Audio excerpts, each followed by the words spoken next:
El tema para hoy es El libro de Lucas. séptima parte.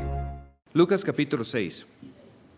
Y aconteció que pasando él por los sembrados, en el sábado segundo del primero, sus discípulos arrancaban espigas y comían, restregándolas con las manos.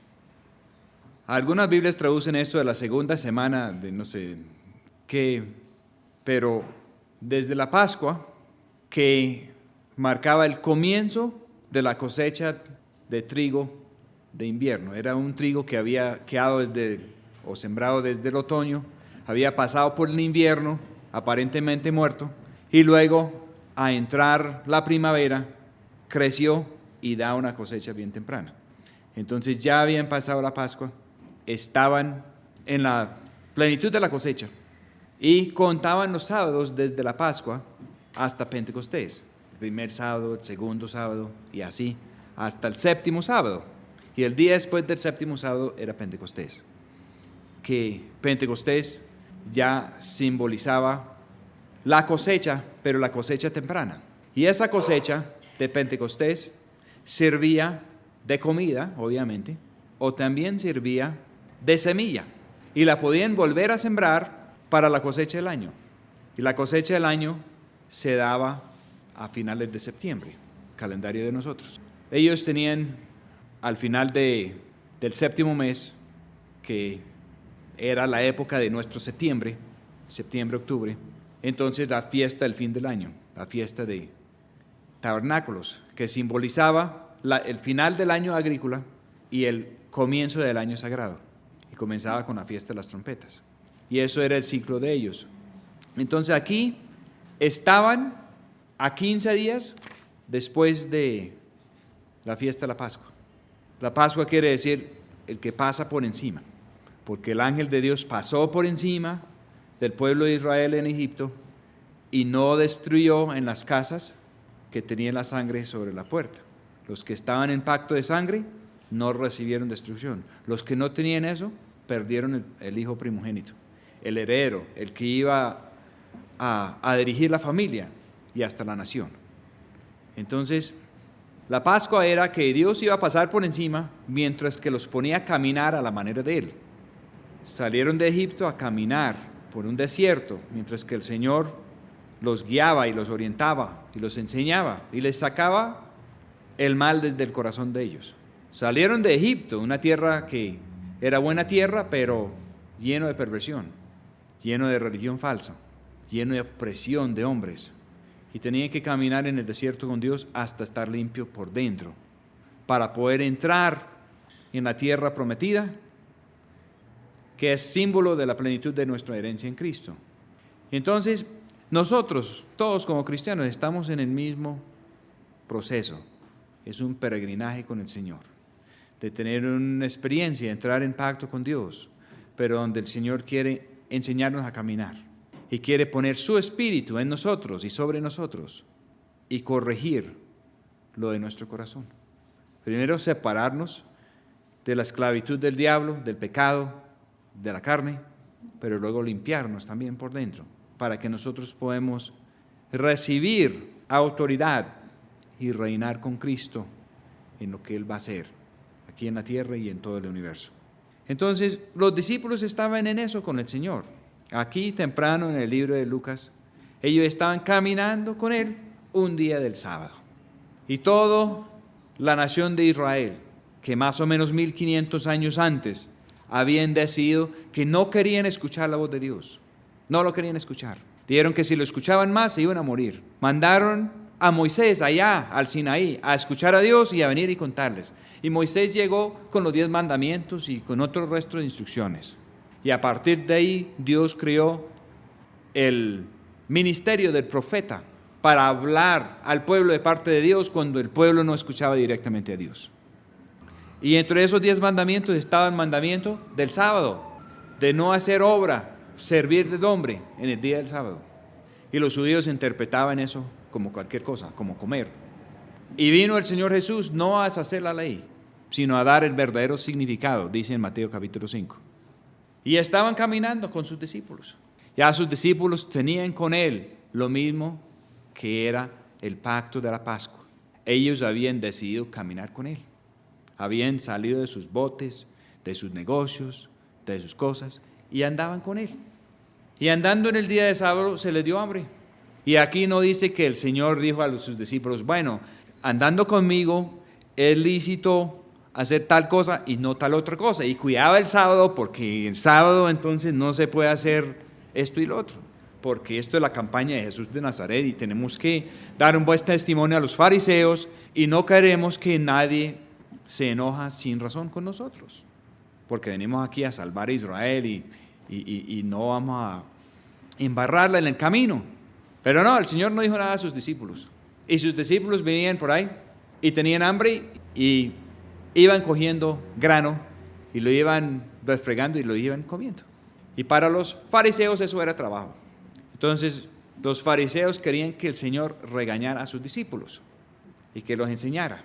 Los fariseos sentaban a todo el mundo en una sinagoga los sábados y les daban clases de religión. Pero esas clases de religión no están en la Escritura. Dios nunca mandó hacer eso. Personas que han venido aquí, ¿por qué no hacemos catequesis? ¿Por qué no enseñamos mandamientos? ¿Por qué no hacemos? Y es por la misma razón, porque si el Señor no lo pone por dentro del corazón, no funciona. La persona que ha tenido un encuentro con el Señor y que camina con el Señor y ha sido tratado por el Espíritu de Dios, Dios les cambia el corazón. Y desde el corazón saben lo que deben de hacer y lo que no deben de hacer. Y el Señor tenía sus discípulos que le seguían de corazón. Entonces, algunos de los fariseos les dijeron, ¿por qué hacéis lo que no es lícito hacer en los sábados? Y respondiendo Jesús les dijo, ¿ni aún esto habéis leído? ¿Qué hizo David cuando tuvo hambre, él y los que con él estaban? ¿Cómo entró en la casa de Dios y tomó los panes de la proposición y comió y dio también a los que estaban con él, a los cuales no era lícito comer, sino solo a los sacerdotes? Y les decía, el Hijo del Hombre es Señor aún del sábado. Es muy curioso, porque en otra parte dice que Él no vino a hablar sino lo que el Padre estaba hablando, Él no vino a decir sino lo que el Padre estaba diciendo, que Él no vino a hablar por su propia cuenta. Y aquí sus discípulos hicieron esto y el Señor les defendió. Y si lo vamos a compaginar con el resto del Evangelio, entonces sigue de que eso era la voluntad del Padre, que todos estaban en la voluntad del Padre, desde los discípulos hasta el Señor Jesús que los defendió. Y estaban haciendo algo que para los fariseos era ilícito. Los fariseos habían decidido que eso estaba mal. Y el Señor estaba diciendo que si era lícito para el rey David en una emergencia de Estado en Israel, ir y hacer eso con sus hombres que iban a una batalla, que era aún más con Él, siendo el mismo Señor, y Él iba a hacer lo que Él iba a hacer, y era mucho más importante, y el sábado no era hecho para prohibir estas cosas. El sábado era para que el hombre no hiciera obra propia, el día del sábado, para que aprendiera, para ni siquiera alimentar a su propia vida el día del sábado. Pero estos hombres ya andaban con el Señor Jesús y estaban aprendiendo del Señor Jesús, y la vida de Dios lo estaba tocando. Y como vamos a ver más adelante, el Señor dice que sí está bien sanar, está bien salvar en el día del sábado. Y la palabra salvación, una de las palabras utilizadas para salvación, es la misma palabra salud. Los discípulos estaban comiendo para que podían seguir caminando con el Señor Jesús. Y para el Señor Jesús, y obviamente para el Padre, eso estaba bien. Pero para los fariseos no estaba bien. Los fariseos querían unas normas que ellos podían manejar. Y Dios estaba enseñando otra cosa. Inclusive el Señor estaba preparándonos para el día del Señor, durante el cual todo debe ser como un sábado, todos los días, en el nuevo pacto, para que nosotros no buscamos lo de nuestra vida, sino lo de la vida de Él. Yo creo que esto es similar a la escritura que dice que al buey que triare no se debe poner bozal. Los pastores lo interpretan de que ellos pueden comer lo que ellos quieren y coger lo que ellos quieren. Pero yo creo que es lo mismo. Yo creo que quiere decir que el que está trabajando en la obra del Señor, pues entonces que se alimenta en el camino. Porque es necesario alimentar la vida del Señor. La vida del Señor se puede alimentar con el mensaje de la Pascua. Versículo 6. Y aconteció también en otro sábado que él entró en la sinagoga y enseñó. Y estaba ahí un hombre que tenía la mano derecha seca. Pleno sábado, en medio de la sinagoga, y un hombre con la mano derecha seca. La derecha en la Escritura es símbolo de poder y de potestad. El Señor Jesús está ahora a la diestra del Padre, con todo poder y con toda autoridad.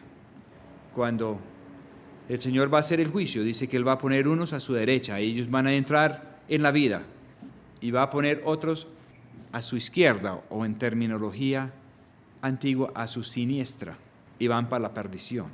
Y de ahí se deriva la palabra siniestro.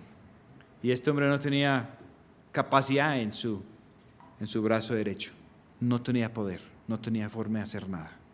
Y así estamos todos sin el Señor, sin el toque del Señor. ¿Y cómo vamos a recibir ese toque del Señor? La gran mayoría de los milagros del Señor acontecieron en los días del sábado, que era el día del Señor, que era el día cuando el hombre tenía que desistir de sus propias obras, y era el día cuando el Señor quiso obrar con la gloria de Dios. Tenía la mano derecha seca, y la acechaban los escribas y los fariseos si sanaría en sábado para hallar de qué acusarle.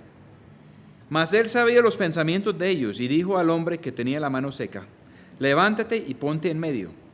Y él, levantándose, se puso en pie. Entonces Jesús les dice: os preguntaré una cosa. El solo hecho de que el Señor con la mano seca estaba sentado quiere decir que era una persona importante, porque los asientos en la sinagoga no eran para todos.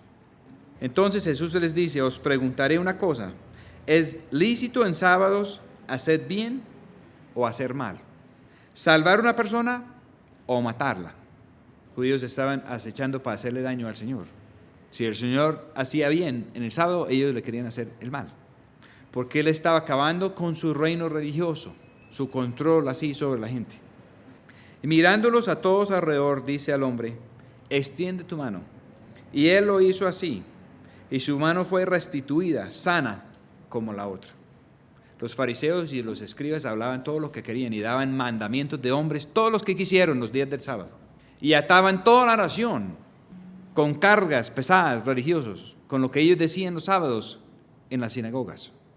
Y el Señor con una palabra así sanó a la persona. El Señor no hizo nada. No obró aparentemente, sino habló. Y no era lícito que el Señor hablara así para el bien, para sanar, y sí era lícito que ellos hablaran para ellos todo lo que quisieron para esclavizar. Y el Señor está demostrando claramente que lo que estaban haciendo ellos era lo que no era lícito, y lo que estaba haciendo Él sí era lo lícito. Curiosamente, con los mensajes que hemos estado dando y los mensajes que han salido por la radio, de vez en cuando alguien nos llama que han estado escuchando un mensaje de esos y que Dios los ha sanado de alguna cosa. Curioso, es muy curioso, porque nosotros no hemos hecho alarde de esas cosas. La verdadera sanación y salud viene cuando Dios habla, cuando es el Señor. Pues muchas personas pueden leer la Biblia y dar una explicación, pero solo el Señor puede hacer que eso tenga vida. Entonces, cuando se sanó este señor y quedó bien otra vez, con su mano bien para seguir su trabajo al otro día, en vez de estar llenos de alegría, no se alegraron. Y ellos se llenaron de rabia y hablaban los unos a los otros qué harían a Jesús. Vieron el bien y ellos querían pagar el bien con el mal. Y haciendo eso, toda la nación entró en una etapa de muchos años de desastre. Y aconteció en aquellos días que fue al monte a orar y pasó la noche orando a Dios. Y como fue de día, llamó a sus discípulos y escogió 12 de ellos, a los cuales también llamó apóstoles.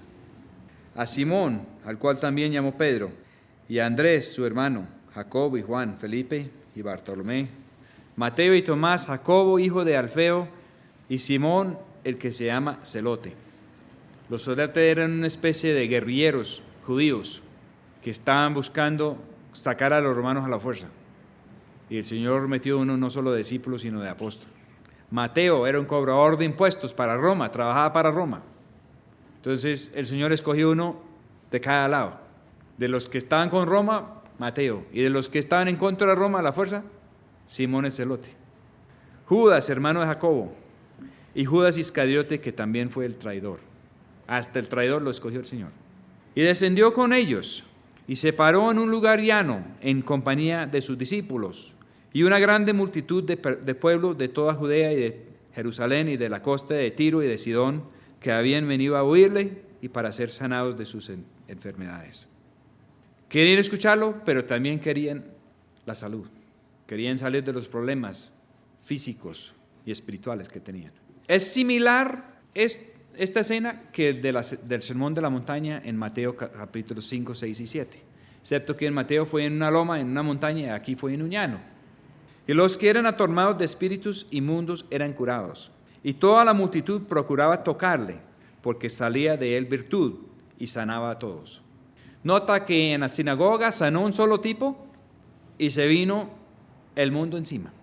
Entonces ahora él resulta por allá, en un llano abierto, donde no es sinagoga, donde no hay fariseos, donde los autoridades eclesiásticos religiosos no tenían montado su empresa, y donde había libertad.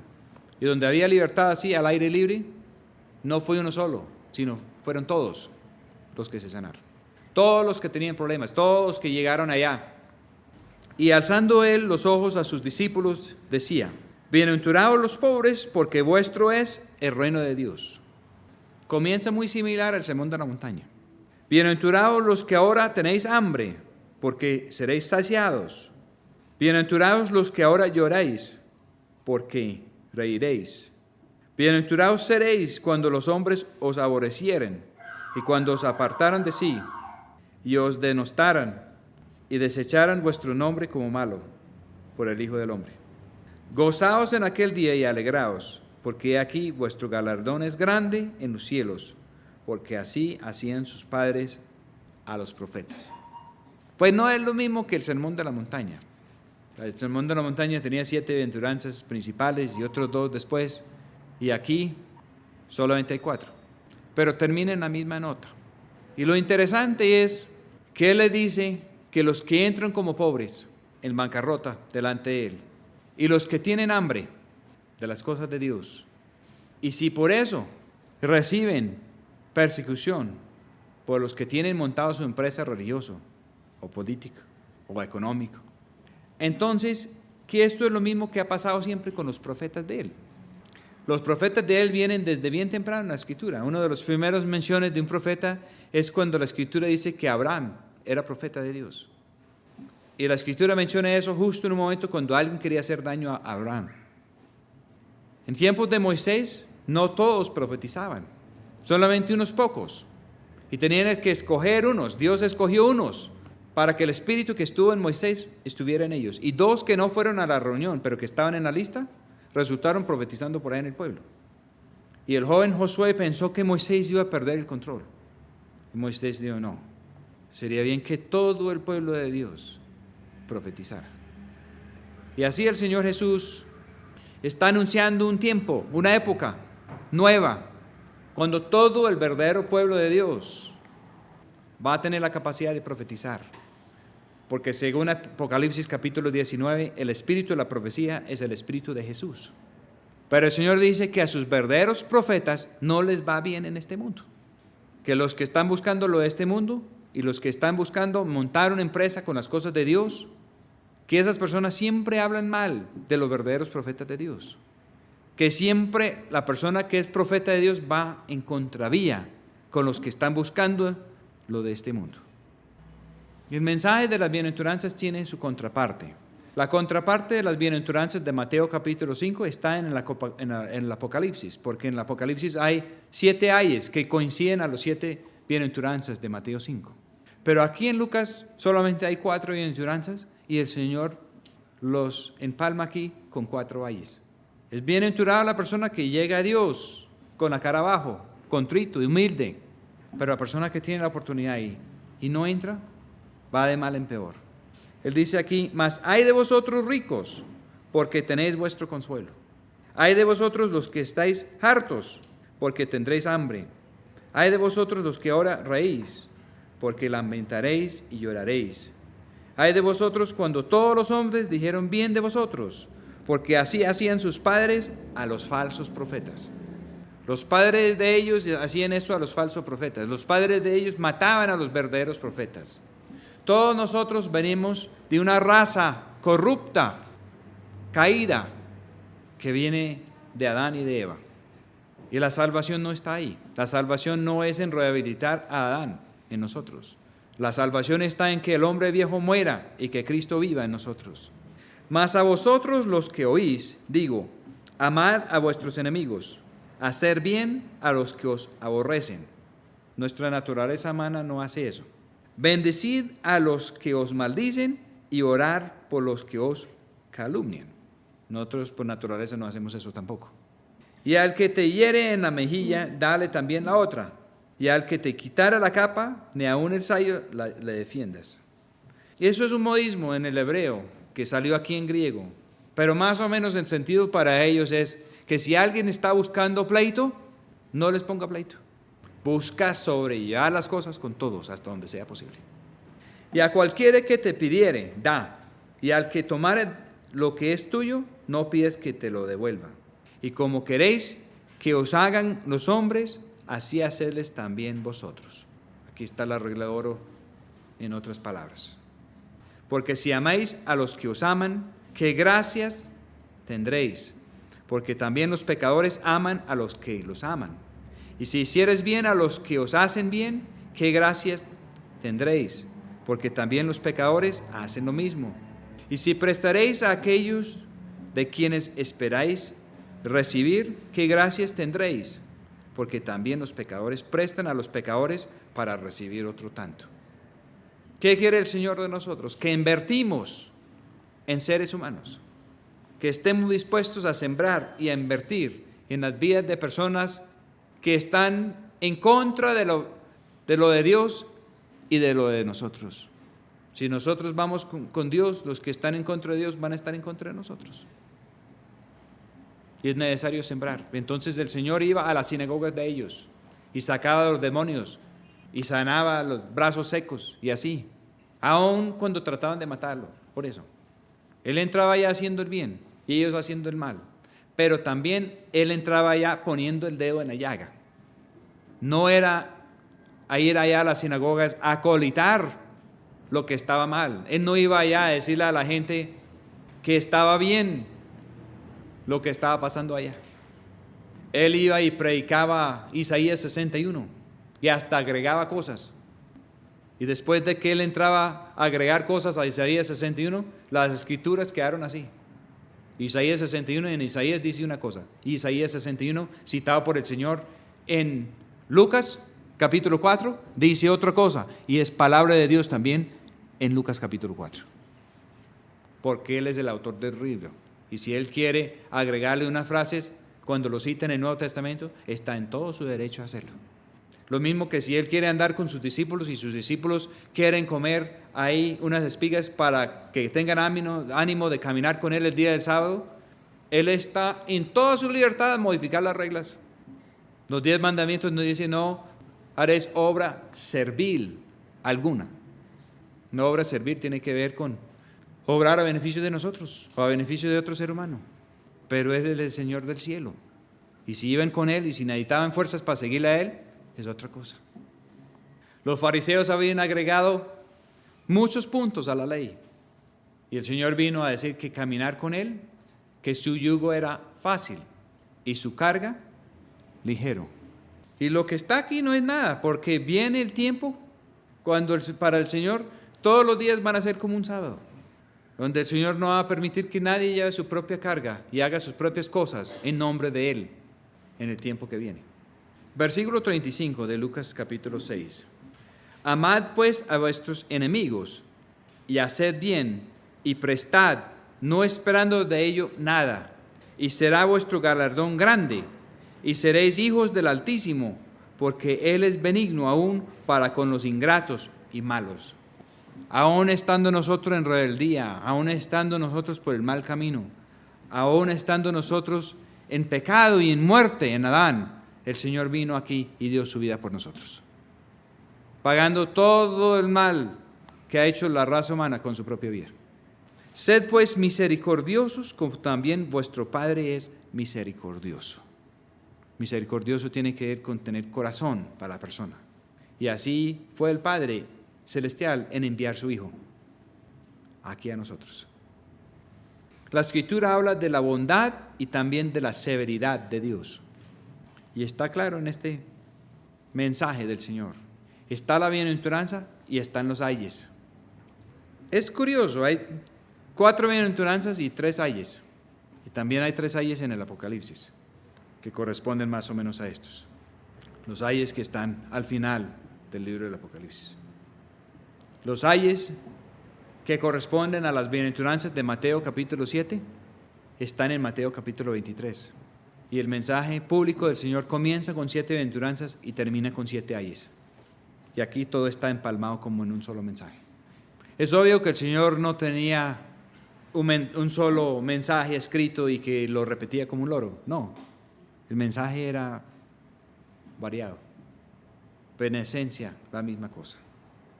En el Sermón de la Montaña dice que hemos de ser perfectos como nuestro Padre Celestial es perfecto. Aquí dice ser misericordiosos como nuestro Padre Celestial es misericordioso. ¿Cómo es misericordioso nuestro Padre Celestial? El Padre Celestial no acepta a cualquiera. Él acepta el que está limpio, pero Él tiene el deseo de que todos están limpios. Él no quiere que nadie se pierda. Pero la Escritura dice claramente que algunos se van a perder. Y se van a perder porque el Padre Celestial no permita lo corrupto, inmundo o contaminado en su presencia. Todo eso es abominable para Él. Quiere decir que la limpieza de Él no es compatible con la corrupción, con la hipocresía y con el pecado. Y Él nos brinda la oportunidad, nos da la oportunidad de ser rescatados, porque no quiere que nadie se pierda. Pero si nosotros no cogemos por el camino que Él nos señala, y el Señor Jesús es el camino, Él no nos va a salvar a la brava. Él no nos va a salvar por encima de nosotros mismos. Él nos va a salvar solamente si nosotros queremos la salvación de Él. Y la salvación de Él no es para seguir en lo mismo que veníamos haciendo. La salvación de Él es para que nosotros salgamos a la luz y a la limpieza. La salvación de Él no es sentarnos en una sinagoga y leer lecturas de la Escritura bajo la religión de los hombres, mientras que quedamos ahí con el brazo seco y no podemos hacer nada que valga la pena. La salvación de Él es entrar, llegar en medio de la rosca de nosotros y romper con la rutina y restaurar las cosas a donde Él quiere que estén. Y al hacer eso, no queda nada de la religión de los hombres. No juzguéis y no seréis juzgados. ¿Qué era lo que estaban haciendo con Él? Pues lo estaban juzgando. No solamente lo están juzgando, sino que dice, no condenéis y no seréis condenados. Perdonar y seréis perdonados. Dad y se os dará. Medida buena, apretada, remecida y rebosando, darán en vuestro seno, porque con la misma medida que midieres, os será vuelto a medir. Nosotros seremos medidos por nuestras palabras, por nuestros hechos, por nuestras intenciones. Y les decía una parábola. ¿Puede el ciego guiar al ciego? ¿No caerán ambos en el hoyo? El que no tiene la luz de Dios puede guiar a otro. Los hombres que dicen tener la luz de Dios porque aprendieron mucha enseñanza de hombres, ¿podrán guiar a los hombres que están ciegos? No los podrán guiar. El discípulo no es sobre su maestro, mas cualquiera que fuere como el maestro será perfecto. Él nos llama a ser perfectos como nuestro Padre Celestial es perfecto. ¿Cómo puede ser? Pues tendremos que ser como nuestro maestro. ¿Quién es nuestro maestro? Nuestro maestro es el Señor Jesús. Y el trato que Él propone es que desistamos de la vida de nosotros para vivir la vida de Él, para que Él pueda poner su Espíritu en nosotros, para que por el Espíritu Él puede morar en nosotros. Y Él sí es perfecto. ¿Por qué miras la paja que está en el ojo de tu hermano y la viga que está en tu propio ojo no consideras? Eso es el ser humano siempre hace eso.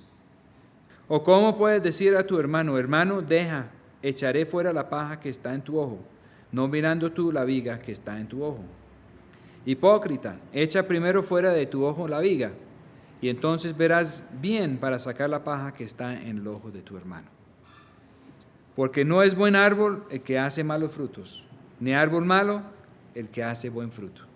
Porque cada árbol por su fruto es conocido, que no cogen higos de los espinos, ni vendimian uvas de las zarzas. El buen hombre del buen tesoro de su corazón saca bien, y el mal hombre del mal tesoro de su corazón saca mal, porque de la abundancia del corazón habla su boca. ¿por qué me llamáis Señor, Señor, y no hacéis lo que digo? Todo aquel que viene a mí y oye mis palabras y las hace, os enseñaré a quién es semejante. Y cierra este mensaje de una manera muy similar al Sermón de la Montaña. Semejante es al hombre que edifica una casa, el cual cavó y ahondó y puso el fundamento sobre piedra. Y cuando vino una venida, el río dio con ímpetu en aquella casa, mas no la pudo menear porque estaba fundada sobre la piedra. Mas el que oyó y no hizo, semejante es al hombre que edificó su casa sobre tierra, sin fundamento, en la cual el río dio con ímpetu, y luego cayó, y fue grande la ruina de aquella casa. Los hombres pueden edificar, pueden hacer mucha estructura, que parece ser muy lindo, pero si no está fundamentada en lo que es, se va a venir abajo en la prueba. Y todos tendremos que enfrentar la prueba, porque la prueba viene sobre el mundo entero. Y lo único que es sólido es la piedra, y Él es la piedra. Él es la piedra grande. Él dijo a Pedro que Pedro era una piedra pequeña. Más adelante Él dice a Pedro, tú eres Pedro, piedra pequeña. Y sobre esta piedra, piedra grande, la misma palabra que usa aquí, edificaré mi iglesia. Y dice que las puertas del Hades no podrán en contra de su iglesia. Mal traducido como las puertas del infierno, porque la propia palabra infierno es la segunda muerte, es el lago de fuego que es reservado para el diablo y sus ángeles, y el diablo no está en el propio infierno, ni nadie, porque está para el juicio venidero. Lo que hay ahora es algo que se llama el Hades o el Seol, que es la primera muerte, y el diablo tenía la llave de eso. Todos los hombres eran sujetos a muerte por pecado, por rebelión, y el diablo tenía las llaves de la muerte, y el diablo figuraba como el Dios de este mundo, y alguien se moría, y el diablo tenía el derecho de encarcelar el alma de esa persona. El Señor habla en el Evangelio de Rico y Lázaro, y ambos murieron, y ambos se fueron al Hades. El rico estuvo en tormento, y Lázaro estuvo con Abraham, pero todos estaban en la misma cárcel. Pero había una división, un abismo. Había un patio para buenos y un patio para malos, y no era posible cruzar entre los dos. Y el Señor, a morir, descendió allá, al Hades, y el diablo pensó encarcelarlo, pero el Señor rompió la cárcel y cogió las llaves y sacólos de él. Eso es lo que dice la Escritura. Está bien claro en Efesios capítulo 4. Y que cuando el Señor ascendió de allá con lo suyo, dio dones para los hombres. Y dice que dio a unos apóstoles, a otros profetas, a otros evangelistas y a otros pastores y maestros. Muchos enseñan que esos son 5 ministerios que dominan a todo un pueblo, pero eso no es lo que enseña la palabra. La palabra no dice que Él salió de allá de romper la cárcel del diablo, de salir con las llaves de la muerte y con dar dones a los hombres para que ellos volvieran a ser esclavos y para que ellos volvieran a armar cárceles religiosos. No dice eso. Dice que para que pueden estar todos en libertad para seguirlo a Él, en libertad para hacer la voluntad de Dios. Si hubiera sido así, tendría que decir que Él dio a unos apóstoles, otros profetas, otros evangelistas, otros pastores y maestros, y a otros a ser laicos o ser pueblos sometidos a ellos. Pero no dice eso. Dice claramente la Escritura que lo que Él hizo hace que cualquiera de nosotros, a entrar en el plan de Dios de redención, podemos ser apóstoles, podemos ser enviados por Él a hacer lo que Él quiere que hagamos. Y dice que el que es fiel en lo poco, Él es el que determina si lo va a poner sobre más. Cualquier cosa a la cual Él nos manda hacer, si Él nos envía a hacer algo, eso es un apostolado. En eso la Iglesia Católica define muy bien la palabra, y los evangélicos están fuera de tiesto. Aquí en su mensaje dice claramente que cualquiera puede ser profeta, y que la marca, la seña de saber si uno es profeta o no, es si hablan mal de nosotros por causa de Él. Si nos va mal en lo de este mundo por causa de Él. Eso es una de las marcas, eso es la seña del verdadero profeta de Dios. Va en contravía con el sistema de este mundo. El verdadero evangelista es comisionado por Dios para anunciar el reino de Dios y no el reino de los hombres. El verdadero evangelista puede aguantar hambre en este mundo, porque el verdadero evangelista no utiliza su don para conseguir algo para él. Utiliza su don para convencer a los hombres y mujeres para que sigan al Señor. El verdadero evangelista tiene hambre y sed de justicia y de conducir a otros por ese camino. Ya alguien me dijo, un gran hombre de Dios me dijo que alguien que no ha pasado por mucha hambre no sirve de evangelista. Pastores y maestros. Cualquier persona que tiene responsabilidad por otra persona, cualquier padre de familia, es pastor en cierto sentido porque tiene el cuidado de otra persona. Y si uno está cuidando a su mujer, o si uno está cuidando a su marido, o si uno está cuidando a su hijo, eso es pastorear. Y si lo hace bien, y si el Señor se da por ampliar ese ministerio, es cuestión de Él. Y cualquier persona que da un buen ejemplo en algo, es un maestro. Y el Señor verá qué va a hacer con esa persona. Pero teniendo en cuenta que el verdadero enviado de Dios es el Señor Jesús. El verdadero apóstol es Él. El verdadero profeta es Él. El espíritu de la profecía es el espíritu de Jesús. El verdadero evangelista, según el profeta Isaías y según Juan el Bautista y muchos más, es el Señor Jesús. Y el verdadero pastor, el gran pastor, es Él. Y el maestro es Él. Y si Él se da por ponernos a nosotros en alguna capacidad como ayudantes de Él, eso es lo que Él consiguió con su muerte y con su resurrección. Dio la capacidad de darnos el don de ser en algún aspecto, de alguna manera, como Él. Y lo de Él comienza pequeño. Él comenzó en un establo, se crió en una carpintería. Nadie se dio cuenta quién era hasta que tuvo 30 años. Y aún así, todo su pueblo natal trató de matarlo. Entró en la sinagoga ya con ministerio y alcanzó a durar 5 o 10 minutos. Mientras que leyó 2 versículos de Isaías y mientras que les dijo 2 o 3 cositas. Y todos se llenaron de ira y todos trataron de botarlo por un despeñadero abajo. Todos. Todos sus conocidos, todos sus amigos de crianza. Y era el Señor Jesús entre ellos. Y Él está hablando de hacer bien a sus enemigos. Y está hablando de dar la otra mejilla y de hacer todas estas cosas. ¿No creen que Él hizo eso con ellos durante 30 años que estuvo ahí? Y mira la reacción cuando se destapó lo que era el Espíritu de Dios en Él. Porque el Espíritu de Dios va contravía al espíritu de este mundo. La vida del Señor Jesús va en contravía a la vida de Adán en nosotros. Las 2 cosas no son compatibles. El Señor manda vencer el mal con el bien, pero las 2 cosas no pueden vivir juntos. El mal y el bien no pueden estar juntos en nosotros. O la vida del Señor o la vida nuestra. O Barrabás va a vivir y Jesús va a morir, o Jesús va a vivir y Barrabás va a morir. Una de las 2. Y el ser humano es el que decide. El Señor tiene todo poder y toda autoridad, pero se decidió limitarse. No se impone a la brava. El enemigo sí se impone a la brava hasta donde él puede, pero el Señor no. A la persona que no quiere que el Señor gobierne su vida, el Señor no va a gobernar su vida. Pero esa persona de todas maneras está expuesto y está en un ámbito donde tarde o temprano se va a chocar con la autoridad de Dios. Pero si la persona quiere hacer su propia voluntad, va a seguir el resto de su vida engañado, esclavizado, haciendo lo que no quiere, porque la fuerza del mundo, del diablo y de la carne es demasiado grande. La persona que quiere manejar su propia vida nunca lo va a poder manejar. En cambio, la persona que decide perder su vida por ganar la vida del Señor, va a ganar todo al final. Va a estar realizado y completo en el Señor Jesús. El Señor Jesús no está buscando zombies o robots. Él quiere que sigamos el ejemplo de Él y el camino de Él para ser hijos de nuestro Padre Celestial. Hijos que en alguna época tienen que aprender la disciplina. Hijos que en algún tiempo tienen que recibir la disciplina y castigo del Padre Celestial.